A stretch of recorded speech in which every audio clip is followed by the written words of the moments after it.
मैं इस चीज का आदी हूँ क्योंकि मुझे पहले ये पता था कि ये चीज बस नागपुर मिलती है। मैं जब नागपुर जाऊंगा तो इस चीज को खरीद सकूंगा, लेकिन मुझे ये नहीं पता था कि ये चंद्रपुर में एनी टाइम अवेलेबल मिल जाता। ये चंद्रपुर में एनी टाइम अवेलेबल मिलने की वजह से बहुत सारे लोग इसके आदी हो जा रहे हैं, क्योंकि लोगों को जिस टाइम लग रहा है ये उस टाइम मिल जा रहा। और इसकी एक बहुत बड़ी चेन है, इसमें चंद्रपुर शहर के बहुत बड़े बड़े लोग भी इन्वॉल्व है। नशे की लत छुड़ाने के लिए चंद्रपुर में इस तरह के दर्जनों ड्रग्स रिहाब सेंटर यानी नशा मुक्त केंद्र बनाए गए हैं। शराब और ड्रग्स यानी नशे की लत के शिकार लड़की और लड़के सभी हो रहे हैं। चंद्रपुर शहर भारत का इंडस्ट्रियल हब माना जाता है। दूसरे राज्य के लाखों लोग यहाँ काम कर रहे हैं। कंपटीशन, अकेलापन और भागती जिंदगी ने समाज में नई सटीकताएं पैदा की है। नशे की समस्या यहाँ गंभीर होते जा रही है। अब कम उम्र के बच्चे भी इस तरह के नए ड्रग्स की लपेट में आ रहे हैं। मेरी लाइफ में बहुत सारे चेंजेस आए हैं, मतलब अच्छे नहीं, जो बुरे चेंजेस होते हैं वो आए हैं। मेरे लाइफ में तो आए ही है, बट मेरे परिवार के बारे में भी बहुत सारे जो प्रॉब्लम्स है वो भी आए हैं। लफ्जों में बयान नहीं कर सकता, इतना कुछ हो चुका है।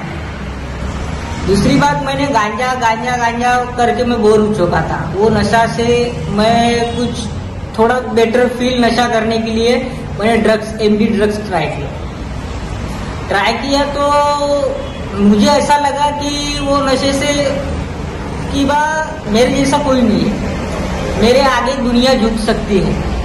और मैंने वो वैसे प्रयत्न करने की भी कोशिश की, और उसके बाद फिर मैं कुछ दिन घर के बाहर रहा तो मेरे घर वालों ने मुझे बाहर से डब्बा ला के देते थे, मेरा खाना खाने थे, मुझे खर्रे से लेकर सब कुछ वही करते थे, सिर्फ मैं घर नहीं जाता था। तो वही देखा जाए तो चंद्रपुर अब एक ड्रग हब की तरह दिखने लगा है, जिसकी वजह से कम आयु के बच्चे और बेरोजगार युवा लालच में आकर इस ओर अपना ध्यान केंद्रित कर रहे हैं, जो कि कानूनन जुर्म है। The narcotic drugs and psychotropic substance act 1985, इस कायदे के तहत किसी भी शख्स ने production, manufacturing, cultivation, possession, sale, purchase, transporting, storage और या उसका इस्तेमाल करना, कंज्यूम करना, ये सब अपराध की श्रेणी में आता है। इस कायदे के तहत 1 साल से लेकर 20 साल तक की सजा का प्राविधान है। वो भी सिंपल इम्प्रिजनमेंट नहीं है, रिगरियस इन्हें सक्षम कारावास की प्राविधान है, और 1 लाख से लेकर 5 लाख रुपए तक का दंड का प्राविधान है। जब हमारी टीम द्वारा इस मामले की तह तक जाने का प्रयास किया, तब हमें इस मामले से अनेक चौंकाने वाले तथ्य और इस गिरोह से जुड़े चंद्रपुर के जाने माने अनेक लोगों के नामों का पता चला, जिसमें नागपुर का कोई कथित सागर साहू उर्फ लक्कू नामक व्यक्ति इस गिरोह का मुखिया होने की जानकारी पीड़ित द्वारा सामने आई है। देखिए किस तरह ये व्यक्ति इस ड्रग का मायाजाल चंद्रपुर में ठीक प्रशासन के नाक के नीचे आहिस्ता आहिस्ता चोरी छुपे से फैला रहा है। कैसे नशे किया? आज से 4 साल पहले मेरा बर्थडे था, तो मेरे बर्थडे के दिन मेरे दोस्तों ने ये नशा लाया था, तो उन्होंने मुझे बहुत फोर्स किया ये नशा करने के लिए। तो मैं बोला कि ये सब नशे मैं नहीं करता हूँ, तो उन्होंने मुझे कसम वगैरह दी। तो मैंने उस टाइम फर्स्ट टाइम ट्राई करके देखा, तो ये नशा मुझे बहुत ही अलग लगा सब नशों से। और फर्स्ट टाइम उन्होंने मुझे ये नशा इंजेक्शन में दिया था, मुझे ये नशे के बारे में कुछ पता नहीं था। तो उसके बाद उन्होंने मुझे 1-2 बार और दिया, तो फिर मैंने ये नशे के बारे में पता किया, तो मुझे पता चला कि नागपुर में मिलता है 3000 रुपए ग्राम। तो उसके बाद मैंने वहां से लिया, तो मुझे इंजेक्शन बनाना कुछ आता नहीं था। तो फिर मुझे एक बंदे से पता चला कि इसको क्रश करके नाक से स्नॉट भी लेते हैं और रजनीगंधा में डाल के भी खाते हैं, लेकिन रजनीगंधा और स्नॉट में ये जितना इफेक्ट नहीं करता उतना इफेक्ट ये इंजेक्ट में करता है। इंजेक्ट से इंसान इसका बहुत बड़ा आदी बन जाता है। इंजेक्ट इतने आसानी से मतलब इसको छोड़ा नहीं जाता, तो मुझे इंजेक्ट वगैरह करना आता नहीं था, तो मैं बस रजनीगंधा में खाता था। और मैं जब नागपुर जाता था तो मैं वहां से ले लेता था, क्योंकि मुझे पता नहीं था कि चंद्रपुर में मिलता है। फिर मैं इस चीज के और लोगों के कांटेक्ट में आया, तो फिर मुझे पता चला कि ये चंद्रपुर में भी मिलता है। मुझे एक बंदे ने नागपुर वाले पेडलर का नंबर दिया, तो नागपुर वाले पेडलर से मैंने कांटेक्ट किया। तो नागपुर वाले पेडलर ने मुझे ऑनलाइन पेमेंट डालने बोला, मैंने उसको ऑनलाइन पेमेंट डाला, तो उसने मुझे चंद्रपुर में ये अवेलेबल करवा दिया पार्सल के थ्रू। तो उसके बाद ऐसा पार्सल कहाँ से आता है? तो पार्सल डीएनआर में एनी टाइम इसके अवेलेबल रहते हैं। जैसा अपन इसको पेमेंट भेजे तो ये अपने को स्लिप भेजता था, उसके बाद स्लिप नंबर दिखाओ वहां से और एनवलप आता था, एनवलप उठा लो। फिर उसके बाद में मैं इस चीज का आदी हो गया, क्योंकि मुझे पहले पता था कि ये चीज बस नागपुर मिलती है, मैं जब नागपुर जाऊंगा तो इस चीज को खरीद सकूंगा। लेकिन मुझे ये नहीं पता था कि ये चंद्रपुर में एनी टाइम अवेलेबल मिल जाता। ये चंद्रपुर में एनी टाइम अवेलेबल मिलने की वजह से बहुत सारे लोग इसके आदी हो जा रहे हैं, क्योंकि लोगों को जिस टाइम लग रहा है ये उस टाइम मिल जा रहा। और इसकी एक बहुत बड़ी चेन है, इसमें चंद्रपुर शहर के बहुत बड़े बड़े लोग भी इन्वॉल्व है। जो भी मतलब चंद्रपुर में इनके नागपुर वाले पेडलर का जो बंदा लोगों को सप्लाई करता है, वो बंदा पेमेंट ये बड़े बड़े लोगों के पास में पहुंचाता है। और ये बड़े बड़े लोग किस तरह से पेमेंट नागपुर वाले को पहुंचाते हैं उस चीज का आइडिया नहीं। ये बड़े बड़े लोग जो है पूरे नागपुर वाले से कांटेक्ट में है। ये नागपुर वाले का नाम है सागर साहू लक्कू। तो इससे कभी मुलाकात हुई क्या आपकी? इससे मुलाकात मेरी एक टाइम हुई थी नागपुर में। मैंने इसको देखा था, इसका रहन सहन बहुत ही अलग है। ये पूरी 10 उंगलियों में गोल्ड पहन के रहता है और इसको पैसे का बहुत घमंड है। ये बहुत इसने चंद्रपुर शहर से बहुत पैसा कमा लिया है। नहीं भी बोले तो 2 साल के अंदर में मैंने इसको 30 से 40 लाख रुपए दिए। मैं एक मामूली इंसान हूँ, मेरा जो भी बिजनेस था, मैंने मेरे बिजनेस के पूरे ट्रक्स, मेरी गाड़ी, मैं गोल्ड सब बेच दिया मैंने नशे के चक्कर में। आज मेरे पास कुछ नहीं है। जब मेरे जैसा इंसान ये नशे में 1.5-2 साल के अंदर 30-40 लाख रुपए दे रहा, तो ऐसे चंद्रपुर शहर में और कितने लोग हैं जिन्होंने उसको कितना पैसा दिया है। आज जो नागपुर शहर में 2 करोड़ रुपए का उसको बंगला बांध रहा है और वो पूरा व्यवहार फोन पे गूगल पे करता है। उसके मेरे तो 7-8 नंबर है, पूरे 7-8 नंबर अब मेरे पास में है उसके।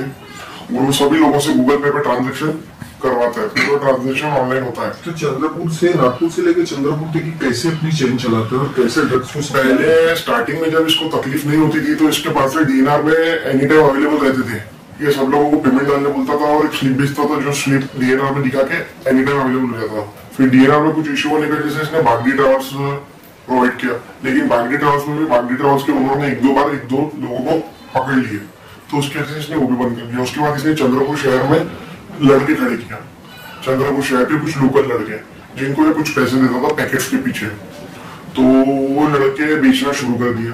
मतलब अगर अपन इसको फोन करते तो वो बोलता था इस जगह पे जाओ, ऑनलाइन पेमेंट डाल दो, लड़के लाके दे देते थे। और अगर वो लड़कों का भी जैसा बंद हो गया, अगर इसको कुछ प्रॉब्लम होगी तो इसके जो बड़े बड़े लोग हैं ये उन लोगों के पास में रखवाता था, जैसा कि मैंने जिन जिन के नाम दिया था। ये जो लक्कू है इसका खुद का अकाउंट है या फिर किसी और अकाउंट? नहीं, इसके 7-8 अकाउंट है, इसके 7-8 अकाउंट है। ये अलग अलग अकाउंट्स में पेमेंट मंगाता है। मेरे पास पूरे अकाउंट्स की डिटेल है जो मैं आपको दे सकूंगा। तो आप ये लत छोड़ना चाहते हो? मैं ये लत छोड़ना चाहता हूँ, लेकिन ये लत तभी छूट पाएंगे जब ये लत चंद्रपुर में इस चीज मिलना बंद हो जाएगी। नशे की लत फैलने की एक बड़ी वजह है कि वर्जित ड्रग्स के अलावा आसानी से हर जगह मिलने वाली दवाएं और सिरिंज इंजेक्शन जैसे वस्तुओं का भी आसानी से इस्तेमाल किया जा रहा है। डॉक्टर और एक्सपर्ट का कहना है कि छोटी आयु में बच्चों को समझाना बहुत ज़रूरी है। उनका कहना है कि बच्चों को नशे की तरफ जाने से रोकने में माँ बाप का रोल बहुत अहम है। नशे की लत छुड़ाने के लिए कई रिहाब सेंटर काम कर रहे हैं। एक्सपर्ट का कहना है कि नशे की लत और उससे किस तरह निकला जाए, इस बारे में समाज में जागरूकता पैदा करने की ज़रूरत है। ये जोखिमपूर्ण वागणूक बोलते हैं उसको, यानी हाई रिस्क बिहेवियर, क्योंकि नशा ये ऐसा है कि मूड अल्टरिंग सब्सटेंस करते हैं, क्योंकि उसके बोलचाल की भाषा में, उसकी चलन में, चाल चलन में वो काफ़ी परिवर्तन नशे के कारण आता है, व्यवहारों में भी आता है। और सबसे ज़्यादा क्या होता है कि नशे के कारण इनका शारीरिक, मानसिक, सामाजिक, कौटुंबिक और मानसिक तौर पर आर्थिक, ये सभी चीज़ों पे इसका असर हो जाता है। ये नशे के बारे में सोचते सोचते ये नशे के लिए कुछ भी करने के लिए तैयार है और इसका परिणाम परिवार के ऊपर होता है। तो हमारे यहाँ सहचरी करके मीटिंग होती है महिलाओं के लिए, परिवार वालों के लिए। नशा क्या है, नशा क्यों करते हैं, नशा कैसी बीमारी है, इनको नशा यहाँ से निकलने के बाद इन लोगों को कैसे हैंडल करना, ये सब मीटिंग के माध्यम से परिवार वालों को बताया जाता है। ठीक, अब देखना यह है कि संबंधित विभाग इस मामले को कितनी गंभीरता से लेते हैं और युवाओं के उज्जवल और स्वस्थ भविष्य के लिए किस तरह की नीति इन ड्रग गिरोह के खिलाफ अपनाते हुए नजर आती है। एमडी लेने के बाद में चाहे वो सिरिंज के जरिए ले किसी और फॉर्म में ले, वो उस चीज का आदी हो जाएगा, ये हमें मालूम है। उसके बावजूद भी हम उसको विक्टिम की श्रेणी में डाल के ड्रग एडिक्शन सेंटर में, उसको रिहेबिलिटेशन सेंटर में भेजने के जो प्रावधान लगाए हैं, मुझे ऐसा लगता है कि ये इसके अलावा हमको समाज को सुधारने के लिए, ड्रग एडिक्शन से बचने के लिए क्या क्या करना चाहिए, जरूरी है, प्रशासन ने इस पे ध्यान देना चाहिए। एक, सजा कम करके 1 साल से लेके हम लोग आज के तारीख में 20 साल तक की सजा उसमें दे दिए हैं, लेकिन उसके बावजूद भी नौजवान तबका जो है वो कंटिन्यू ड्रग्स का ये आदी होते जा रहा है। और हमने देखा है कि चंद्रपुर में रईस घरों से लेकर छोटे गरीब घरों के बच्चे तक का ये सेवन कर रहे हैं। तो ऐसी सूरत में मेरी ये प्रशासन से रिक्वेस्ट है कि आप रिहैबिलिटेशन सेंटर के अलावा ज्यादा से ज्यादा इस चीज को कैसे रोका जाए। ट्रांसपोर्टिंग अगर हो रही है तो वो ट्रांसपोर्टर पे कार्रवाई की जाए, ये कायदे में प्राविधान है। वो अगर स्टोरेज कर रहा है तो उसके लिए, वो अगर सेवन कर रहा है तो उसके लिए, ये सारे प्राविधान होने के बाद भी अगर हम ये नाकामयाब हो रहे हैं तो ये हमारी प्रशासन की फेल्यूर है।